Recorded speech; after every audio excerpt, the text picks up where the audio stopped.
Salut à tous les amis, j'espère que vous allez bien. On se retrouve aujourd'hui pour une nouvelle vidéo. On va revenir sur la fameuse limite salariale qui a été publiée par la Liga cet après-midi. Donc on va faire un petit point sur celle-ci. On va expliquer une nouvelle fois ce qu'est la limite salariale, comment elle est calculée et évidemment les effets qu'elle peut avoir sur les prochains mercatos du Barça. De toute façon, on va revenir sur tout le sujet. J'espère que vous allez comprendre du maximum possible ce sujet. Comme d'hab, avant de commencer, n'hésitez pas à liker, commenter et partager, donner votre avis, c'est important, sur ce genre de vidéo un petit peu économique. Alors, c'est parti pour la vidéo de la journée concernant la limite salariale. Bon, cet après-midi, on l'attendait, la Liga a publié, comme ils le font pour tous les postes mercato, la limite salariale pour chaque club de Liga, mais non pas que de Liga, mais également de seconde division, tout simplement tous les clubs professionnels. Donc, sur cette liste, on a pu voir que le FC Barcelone améliorait sa limite salariale. Qu'est-ce que ça signifie? Eh bien, tout simplement que le Barça peut théoriquement avoir des joueurs mieux payés. Bon, on va revenir sur ce sujet-là de manière un peu plus importante.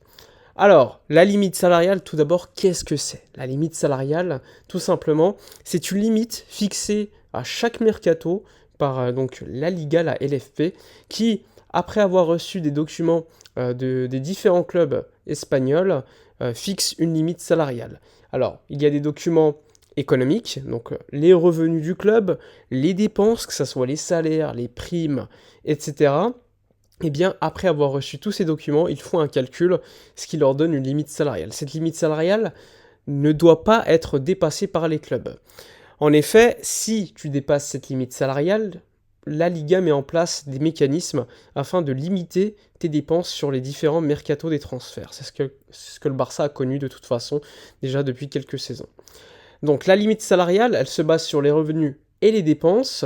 Là, on a pu voir qu'il y avait une amélioration assez notable de la limite salariale. Je le rappelle, l'été dernier, le Barça avait une limite salariale de 270 millions d'euros.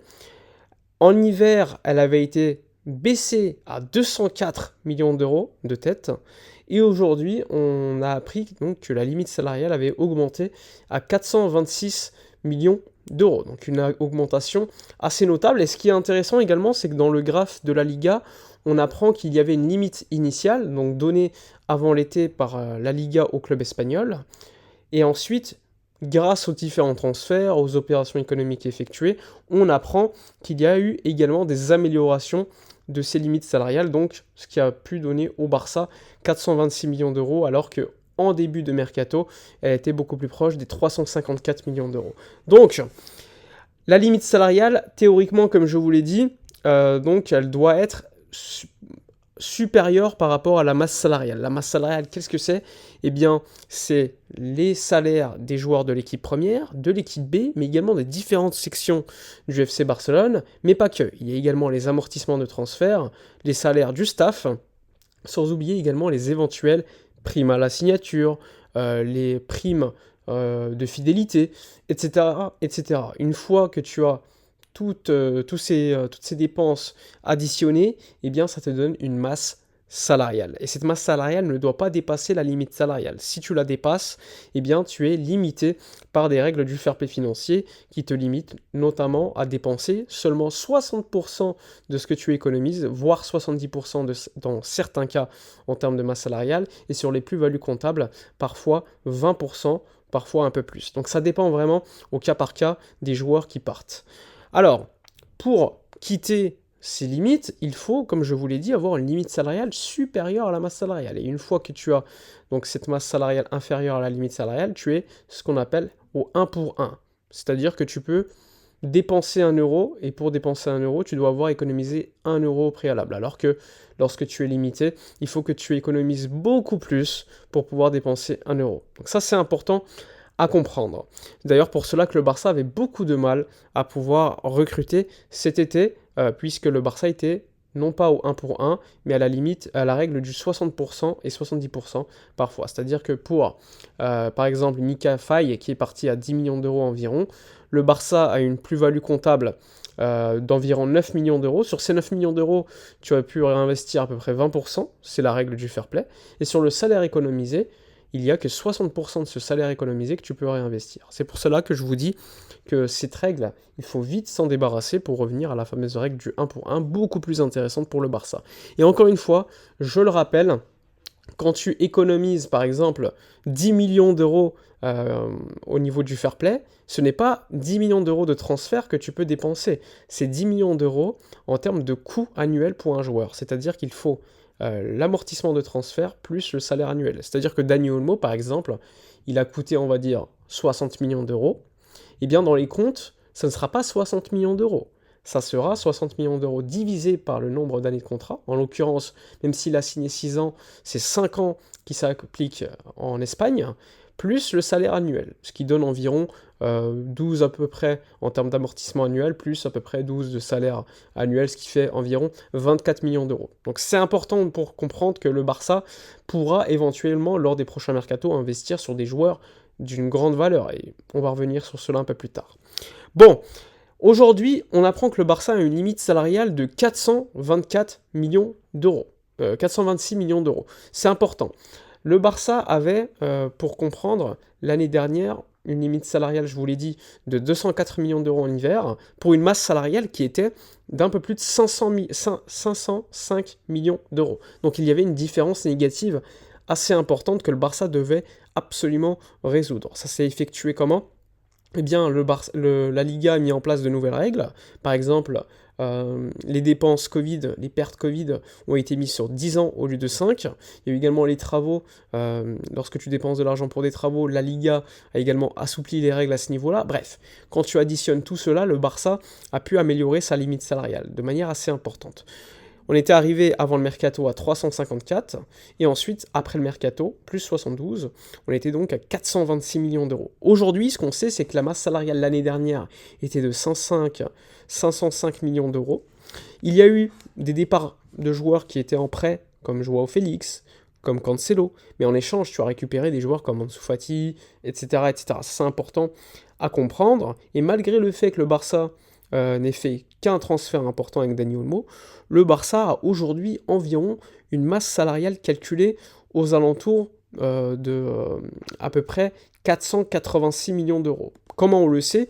Eh bien tout simplement parce que Joan Laporta, lors d'une interview à Barça One, a expliqué qu'il y avait une différence d'environ 60 millions d'euros entre la limite salariale et la masse salariale. Et on sait que la limite salariale est aujourd'hui de 426. Bon, tu fais 426 plus 50-60 millions d'euros selon les sources, tu arrives à environ 486 millions d'euros de masse salariale, ce qui constitue une baisse par rapport à l'année dernière. Mais encore une fois, il y a eu des hausses de salaire, par exemple de Lewandowski, de Jong, de Koundé, de Christensen, parce que c'est des contrats ascendants. Ça aussi, c'est important à comprendre.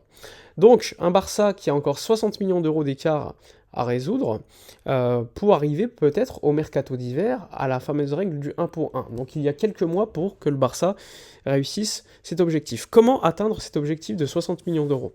Eh bien, en signant de nouveaux sponsoring, tout simplement, ce qui te permettrait de diminuer ce fameux écart, mais pas que le sponsoring. Également le fait, par exemple, de signer un contrat avec Nike, c'est vraiment ce qui est attendu. Il faut savoir que Nike, si le Barça signe un contrat de 100 millions d'euros annuels plus 100 millions d'euros de prime à la signature, c'est un exemple, sur 10 ans, eh bien la prime à la signature doit se diviser sur les années de contrat. C'est-à-dire que si c'est 100 millions d'euros pour 10 ans, eh bien au niveau de la limite salariale, tu vas bénéficier de 10 millions d'euros supplémentaires, parce que c'est sur les années de contrat. Et sur le fait que le Barça, aujourd'hui, avait un contrat avec Nike d'environ 60-70 millions d'euros, par exemple, si on passe à 100, tu as une plus-value d'environ 30-40. Et bien cette plus-value également ira directement dans la limite salariale pour abaisser cette fameuse différence. Donc, signer ce deal avec Nike est vraiment capital pour résorber cette différence et se rapprocher de la fameuse règle du 1 pour 1.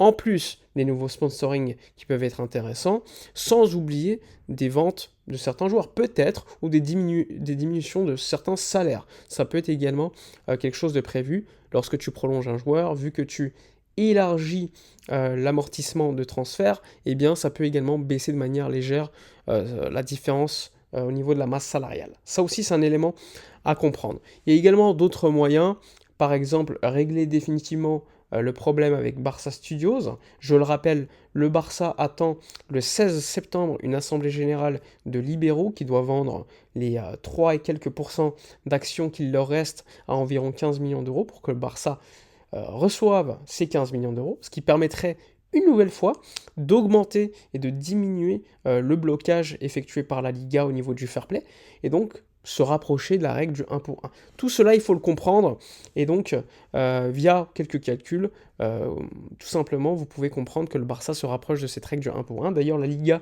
via Javier Gomez, le CEO de la Liga, il a expliqué que le Barça pouvait revenir à la règle du 1 pour 1 cet été, mais ils ont décidé d'attendre pour avoir un meilleur deal avec Nike.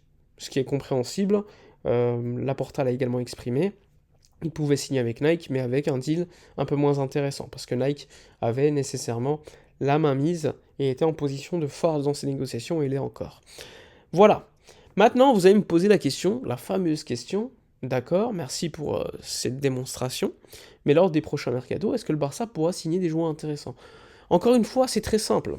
Si le Barça est à la règle du 1 pour 1 en hiver, il faudra voir la différence qu'il y aura au niveau bénéficiaire. Si le Barça, par exemple, a une limite salariale de 550 millions d'euros, c'est juste à titre d'exemple, et une masse salariale de 500 millions d'euros, encore une fois, c'est juste un exemple, il y a une différence positive de 50. Et cette différence de 50 va te permettre de dépenser de 50 millions d'euros de fair play au mercato. Et 50 millions d'euros de fair play, c'est énorme. À titre d'exemple, un joueur qui vaut 100 millions d'euros avec une masse salariale de 20 millions d'euros bruts annuels, c'est 40 millions d'euros de fair play. C'est pour vous montrer que le Barça, si le club résout ses problèmes et réussit à revenir à la règle du 1 pour 1 et à créer suffisamment d'écart positif avec une limite salariale supérieure à la masse salariale, alors là oui, tu pourras être très actif sur le mercato. Et si tu fais des ventes ou des départs avec des joueurs qui ont des salaires importants, là aussi. Il faudra suivre le cas Lewandowski, qui a un salaire important et qui coûte cette année dans les comptes plus de 40 millions d'euros. Ah bah, Lewandowski, s'il n'était pas là, eh bien tu pourrais prendre un joueur à 100 millions d'euros avec un salaire de 20 millions d'euros brut. C'est pour vous dire l'importance au niveau du fair play et comprendre un petit peu le poids que ça peut avoir s'il y a un départ d'un joueur de cette trempe. Voilà, j'espère que la vidéo aura été suffisamment intéressante. Maintenant, c'est au Barça de travailler, de régler définitivement ce problème. Et si vous avez des questions, c'est dans les commentaires comme d'hab. J'espère vous avoir suffisamment expliqué ce sujet. N'hésitez pas de toute façon à donner vos avis dans les commentaires. Je lis vos commentaires. Je vous dis à la prochaine et d'ici là, comme d'habitude, portez-vous bien.